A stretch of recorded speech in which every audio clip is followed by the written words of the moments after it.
Hello everyone, good morning. আশা করছি আপনারা সকলেই খুব ভালো আছেন।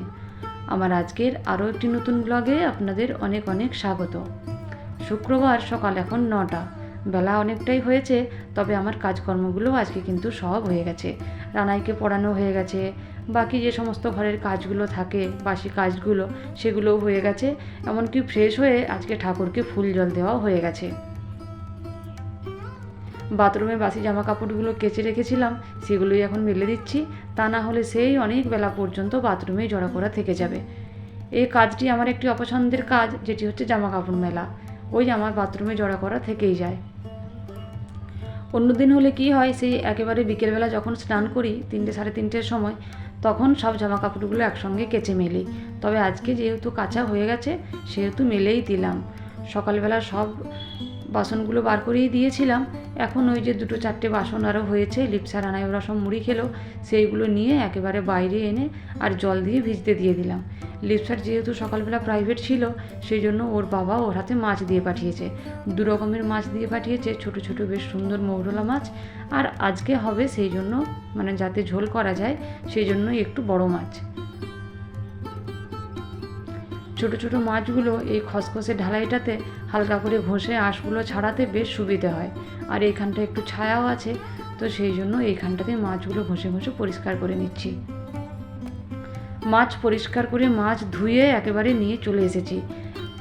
ভেবেছিলাম আজকে তাড়াতাড়ি কাজগুলো সেরে নিয়ে একটু বাজারে যাব। কত দিন থেকে ভাবছি বাজারে যাব, কিন্তু কাজগুলো সেরে উঠতে পারছি না, সেই জন্য যাওয়াও হচ্ছে না। আজকে বলতে গেলে সকালেই এক প্রকার পণ করেছিলাম যে আজকে আমি সকালবেলায় যেমন করে হোক কাজগুলো সেরে নিয়ে বাজারে যাব, কিন্তু এই যে এলো এই মাছগুলো, এই ছোট ছোট মাছগুলো পরিষ্কার করতে বেশ অনেকটাই সময় আমার লেগে গেল। সকালবেলা গোটা মসুর সিদ্ধ করেছিলাম মুড়ি খেতে, লিপসা এসে বায়না করলো যে আমি গোটা মসুর খাবো না, খেতে পারি যদি পেঁয়াজ ভাজা দিতে দাও। তো বললাম হ্যাঁ ঠিক আছে তাই দে, তবে গ্যাসটা তো আঁশ হয়ে গিয়েছিল, সেই জন্য মাছগুলো ধুয়ে নিয়ে এসে গ্যাসটা ভালো মতো করে পরিষ্কার করে আগে দুধটা গরম করে নিলাম। যদি বেলা হয়ে যায় তখন আবার দুধটা নষ্ট হয়ে যাবে। ওদের মুড়ি খাওয়া হয়ে গেছে, আমিও মুড়িটা খেয়ে নিলাম। এবার রান্নাটা বসিয়ে দিয়েছি। দেখি যতটা সম্ভব তাড়াতাড়ি করে রান্নাটা করে নিই, তারপর যদি সময় থাকে তাহলে আবার বাজার থেকে ঘুরেই আসব। যেহেতু সকাল থেকেই মনে মনে করেছি যে আজকে বাজারে যাবই, তো সেহেতু দেখি একটু চেষ্টা করে যদি তাড়াতাড়ি কাজগুলো সারতে পারি। মাছটা ধুয়ে নিয়ে এসে নুন হলুদ মাখিয়ে দিয়ে ভাজতে দিয়ে দিলাম। মাছটা একদিকে ভাজা হোক আর একদিকে আমি সবজিটা কাটতে চলে যাব। মাছ ভাজা হচ্ছে একদিকে আর আমি একদিকে সবজি কাটছি। অবশ্য একইভাবে যে সবজিগুলো কাটছি তা নয়, সবজিগুলো কাটতে কাটতে অনেকবার মাছগুলো উল্টাতে গেছি, মাছগুলো আবার ওই মাছগুলো তুলে নিয়ে অন্য মাছ দিতে গেছি। যাই হোক, ওঠা বসা করে সবজি কাটাটা কমপ্লিট করে নিয়েছি। এই যে করলা পাতা দিয়ে আর আলু দিয়ে চচ্চড়ি হবে, পটল দিয়ে আর আলু দিয়ে মাছের ঝোল হবে। আর ছোট ছোট করে আলুটা কেটেছিলাম পোস্ত করার জন্য, কিন্তু রানাই বলল যে আজকে আর পোস্ত করতে হবে না, আলু ভাতে করে দাও। তো সেই জন্য আজকে আর পোস্ত করব না, আলু মাখাই করে দেব। এই যে মাছগুলো সব এখানে ভাজা হয়ে গেছে। 2টো পিস এক্সট্রা ছিল, লিপসা আর রানাই নিয়ে চলে গেছে, আর ভাজা মাছও বেশ খানিকটা নিয়ে গেছে। এবার আমি মাছের ঝোলটা বসিয়ে দিচ্ছি। আলু আর পটল তো ভাজা হয়েই গেছে, এবার পেঁয়াজটা ভালো করে ভেজে নিয়ে মশলাটা করে নিচ্ছি। এইদিকে করলা চচ্চড়ির আলুটাও ভাজতে দিয়ে দিয়েছি। আলুটা ভালো করে ভেজে নেব, তারপর করলা পাতাটা দেব। সর্ষে বেটে রেখেছি, তবে সর্ষেটা সঙ্গে সঙ্গে বেটে তো আর দেওয়া যায় না, সেই জন্য একটুখানি আগে থেকেই বেটে রেখেছি, বেটে এখন রাখা আছে। এদিকে পেঁয়াজটাও ভালো করে ভাজা হয়ে গেছে, এবার এর মধ্যে আদা রসুন বাটাটা দিয়ে দেব। আদা রসুন বাটাটা দিয়ে দিলাম, একটু নাড়াচাড়া করে মশলাগুলো সব এক এক করে দিয়ে দেব। এই যে সব মশলাগুলো দেওয়া হয়ে গেছে, এবার একটু নাড়াচাড়া করে আর অল্প জল দিয়ে ঢাকা দিয়ে দেব। টমেটোটা একটু কম ছিল, সেই জন্য একটুখানি সস দিয়ে দিয়েছিলাম। এবার সবগুলো একটুখানি ভালো করে নাড়াচাড়া করে নিচ্ছি, এবার একটু জল দিয়ে আর ঢাকা দিয়ে দেব। এইদিকে আলুটাও ভালো করে ভাজা হয়ে গেছে, দিয়ে দিলাম করলা পাতাটা। করলা পাতাটাও একটু ভেজে নেব, তারপর দেব সর্ষেটা। এই যে করলা পাতাটা ভাজা হয়ে গেছে, সর্ষেটা দিয়ে দিলাম।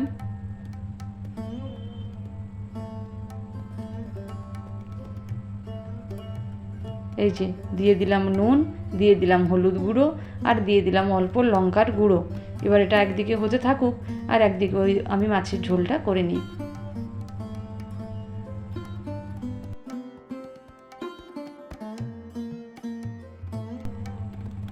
এদিকে মাছের মশলাটাও একদম রেডি হয়ে গেছে।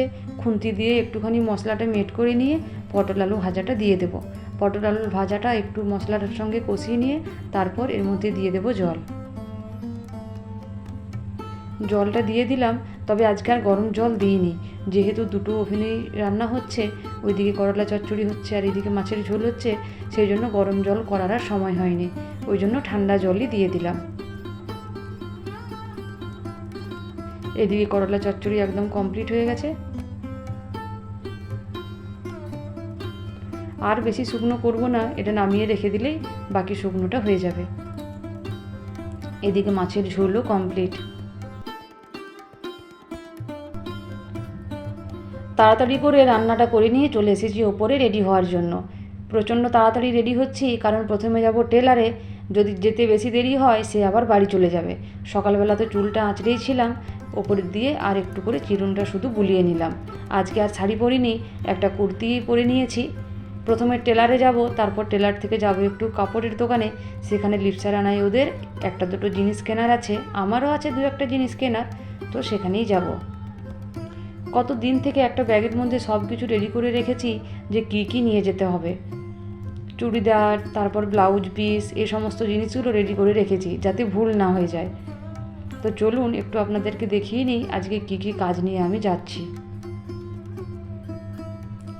এই যে দুটো চুড়িদারের পিস, এগুলো মা নিয়ে এসেছিলো দক্ষিণ ভারত থেকে, সেইগুলো এখন ফাঁকা টাইমে বলি যে করিয়ে রাখি, পুজোর সময় তখন খুব ভিড় হয়ে যাবে, একটু আগে থেকে করে রাখাই ভালো।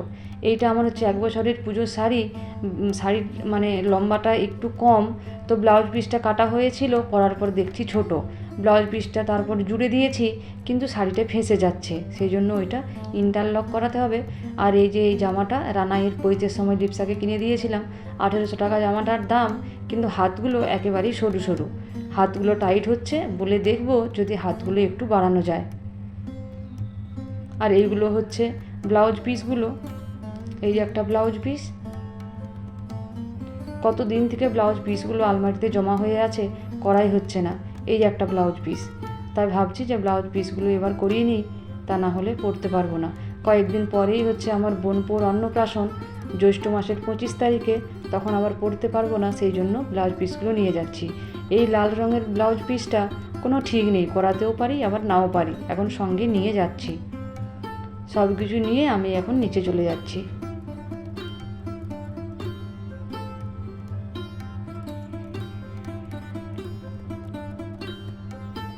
বেরিয়ে পড়েছি, আর বেরোবা মাত্রই পেয়ে গেছি একটা টোটো।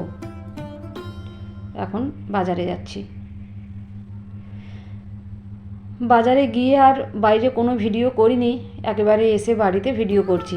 তবে আসতে অনেকটাই দেরি হয়ে গেছে, ছেলে মেয়ে স্নান করে সবাইকে এখন খাবার দিয়ে দিয়েছি, আমরাও খেয়ে নিয়েছি। শুধু একটা জিনিস শেয়ার করার জন্য এখন ভিডিওটা অন করলাম, সেটা হচ্ছে আমার মেয়ের আম ভাগ করা। আম কেটেছে, ও কীরকম আমগুলো নিয়েছে আর ওর বাবাকে কীরকম আমগুলো দিয়েছে সেটাই একটু ভিডিও করলাম। ওর বাবাকে দিয়েছে সব আঁটিগুলো আর ও নিয়েছে সব পিসগুলো। যাই হোক, চলুন একটু আপনাদের দেখিয়ে দিই যে কী কী বাজার করলাম আজকে। বেশি কিছু কিনিনি, ওই অল্প অল্প যেগুলো একদমই প্রয়োজন সেই সমস্ত জিনিসগুলো কিনেছি। যেহেতু এখন গরমটা ভীষণভাবে পড়েছে, ওর বড় মা রানাইকে পয়লা বৈশাখে একটা গেঞ্জি দিয়েছে, আর একটা গেঞ্জির দরকার ছিল, যেহেতু অন্নপ্রাশন বাড়িটা আছে, তো সেই জন্য আরও একটা ওর জন্য গেঞ্জি নিলাম। আর এই যে লিপসার জন্য একটা গেঞ্জি নিয়েছি, তবে লিপসার এই গেঞ্জিটা পছন্দ হয়নি, সাইডগুলো একটু টাইট হচ্ছে। ও বলছে আমি লেডিস গেঞ্জি নেব না, ভাইয়ের মতোই জেন্টস এনে দিও, তবে সাইডগুলো ভালো ঢিলে থাকবে। তো বললাম আচ্ছা ঠিক আছে। এইগুলো হচ্ছে আমার। একটা লাল আর একটা খয়েরি ব্লাউজ চাইছিলাম, তবে খয়েরি ব্লাউজ পাইনি, লাল আর গোলাপি একটা নিয়েছি। রানাইয়ের প্যান্টগুলো এনেছি, পুজোর সময় যে মাপে নিয়েছিলাম সেই মাপেই নিয়েছি, কিন্তু বাড়িতে নিয়ে আসার পর দেখছি ছোট। এবার চেঞ্জ করতে হবে, করা আর কি যাবে, পুজোর থেকে এখন আরও অনেকটাই বড় হয়ে গেছে মনে হয়, সেই জন্যই হয়তো প্যান্টগুলো ছোট হচ্ছে। তো যাই হোক বন্ধুরা, আজকের ভিডিওটা এখান পর্যন্তই ছিল। আজকের মতো ভিডিওটা এখানেই শেষ করছি। সকলেই ভালো থাকবেন, সুস্থ থাকবেন, সাবধানে থাকবেন। দেখা হবে খুব শীঘ্রই পরের আর একটা ভিডিওতে। আজকের মতো এখানেই রাখলাম। ভিডিওটি যদি ভালো লেগে থাকে অবশ্যই চ্যানেলটিকে সাবস্ক্রাইব করে দেবেন আর একটি লাইক দিয়ে আমার ছোট্ট চ্যানেলটির পাশে থাকবেন। সকলেই ভালো থাকবেন, সুস্থ থাকবেন, সাবধানে থাকবেন। দেখা হবে খুব শীঘ্রই পরের আর একটি ব্লগে।